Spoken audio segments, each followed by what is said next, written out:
In this video, I will show how to change the height of a row in Microsoft Excel.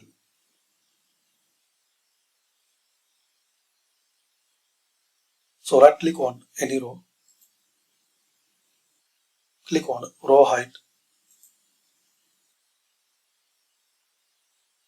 enter your desired number.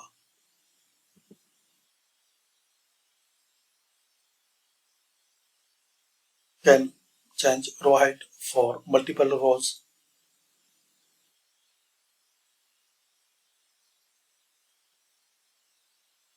Right click on it.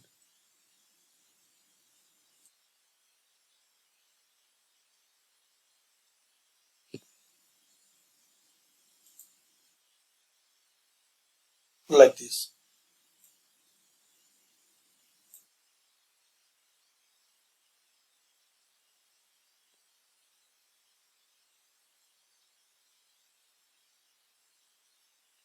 Similarly, you can change row height for lump sum. Just move your cursor on border of row.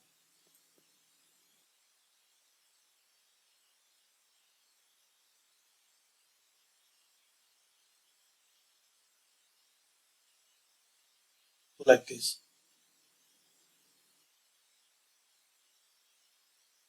So this is the setting to change the height of a row in Excel.